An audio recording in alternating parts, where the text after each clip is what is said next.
ada pasangan hidup, ada harta benda, itu akan ditanya ketika kembali.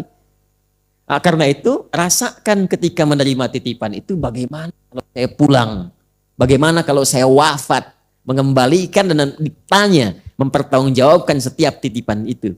Nah, ini spirit ini usahakan ditampilkan ketika akan sholat.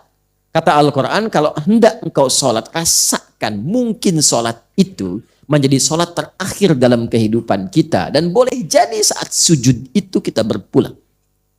Ini yang diisyaratkan oleh Nabi SAW setiap akan beliau sholat, setidaknya menghadap kepada jamaah itu, selain mengatakan istau, kan? Ya, beliau juga mengatakan apa? Sallu salatal muwadda'. Sholatlah, persiapkan diri kita saat ini seakan-akan ini sholat perpisahan kita dalam hidup. Nah, kalau kita merasakan akan berpulang, kekhusyuan akan hadir. Jadi pengantar pertama, hanya kekhusyuan ini akan bertahan di pembuka sholat. Awal-awal. Tengah-tengah bisa kabur lagi. Betul. Ya memang betul begitu. Karena Nabi pun mengatakan demikian. Ya. Atau kama qala Rasulullah sallallahu alaihi wasallam, atau bima ma'na. Ya. Idza kabbara, jika seseorang telah bertakbir, mulai takbir itu, ya, mulai bertakbir itu, fayaqulu syaitanu, maka setan akan mulai berkata, uzkur kada, ingat ini ya, ingat itu ya. Jadi kalau sebelum takbir, kita bisa merasa fokus, gak ingat apapun, siap sholat saja. Qad qamatis shalah, iqamah kan? Qadnya li taqrib, untuk mendekatkan. Ayo sudah mulai akan sholat, siap-siap, siapkan hati, khusyukkan, mungkin akan wafat. Kita siap tuh, tapi kalau sudah mulai bertakbir, setannya mulai datang. Ingat ini, ingat itu. Allahu Akbar, ingat mobil, jemuran, status belum diupdate, apa macam-macam muncul semua. Ya, hatta la yash'ural musalli kam raka'atan yusalli, sampai ada orang sholat tidak sadar berapa rakaat sedang menunaikan sholatnya. Itu kata Nabi. Kalau Nabi bersabda demikian, pasti terjadi. Sholat subuh tadi berapa rakaat? 2. Ada yang 3. Ibu tadi sholat subuh? Kesiangan berarti. Ya. Tadi dia subuh. Ya. Ada yang 3, padahal cuma 2. Maka untuk bisa mengurangi itu dan bisa menepikan hal yang mengganggu supaya bisa fokus dalam sholat, salah satunya apa? Salah satunya adalah mencoba mempelajari, memahami bacaan-bacaan yang dibaca dalam sholat. Itu isyaratnya ada di Quran surah ke-29 ayat 45.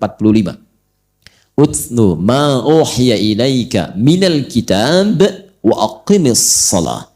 Sebelum Anda menunaikan salat, kata Al-Quran, sebaiknya baca dulu, pahami dulu, lalu amalkan, praktekkan apa yang telah dipahami itu. Itulah salat yang ideal. Tidak paham itu tidak berdosa. Gugur kewajiban. Jadi kalau kita, bukan kita. Kalau ada orang yang sholat, tidak mengerti, tidak paham apa yang dia baca, tapi dia benar secara fikih, dari takbir sampai dengan salam, itu menggugurkan kewajiban. Tidak dosa. Kewajiban gugur, pahala ada. Hanya kekhusyuan belum tentu diraih sempurna, dan manfaat sholat dalam kehidupan belum tentu bisa didapat. Ya, apa di antara manfaat itu? Teruskan ayatnya. Innas salata tanha 'anil fahsya wal munkar. Salat yang benar, yang paham bacaan ini, yang mengerti tentang gerakan-gerakan kenapa mesti begitu, sehingga saking pahamnya ruku tuh terasa nikmat, sujud tuh enak gitu ya. Sampai banyak kisah dulu kita dapati, ada orang sedang sholat, anak panah lewat pun diam saja. Ya kan? Ada kan yang demikian itu ya? Terus ada kisah yang sangat viral di antara seorang sahabat itu yang terkena duri di kakinya. Ketika akan dicabut tuh sebelum sholat tuh sakit, saking sakitnya tuh sulit untuk dicabut. Ada seorang mengatakan kawannya, tenang, saya tahu kapan waktunya itu dicabut. Ketika dia sedang sholat baru kemudian dikeluarkan itu durinya itu, dan tenang saja, tidak ada perubahan ekspresi bahkan di wajahnya. Ya. Kalau mau lebih dahsyat lagi, ya ada lagi, ini kisah nyata. Saya tidak menyampaikan sesuatu yang cerita yang aneh-aneh gitu ya. Ada kisah setelah itu, ada orang yang memang harus diamputasi bagian tubuhnya. Ya, dan dulu kan belum ada obat bius seperti sekarang. Ya. Sampai kemudian sulit, berat, aku khawatir membuat dia kesakitan atau bahkan lebih daripada itu, bukan hanya pingsan, bisa lebih membahayakan. Tapi apa jawabnya? Dia sampaikan kepada dokternya, Saya tahu kapan itu harus diamputasi. Lakukan ketika saya sholat, katanya. Tidak ada perubahan sedikit pun di wajahnya. Gitu. Baru setelah salam, pingsan. Setelah salam, pingsan. Tapi itulah sholat orang-orang dulu. Kualitasnya demikian.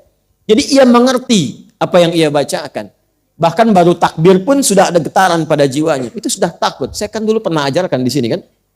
Jadi begitu tangan mengangkat itu begini, tangan mengangkat, kan ada ulama yang menyebutkan di Asrarus Salah, ada kitab namanya Asrarus Salah. Ada lagi Nadharat fi Ma'anis Salah. Di kitab-kitab dari kalangan salaf-salaf dulu, termasuk yang kontemporer, mengangkat begini itu sebenarnya ada dua makna. Ya, satu, buang urusan dunia ke belakang. Jadi kalau mau sholat, dunia jangan bawa-bawa, buang ke belakang.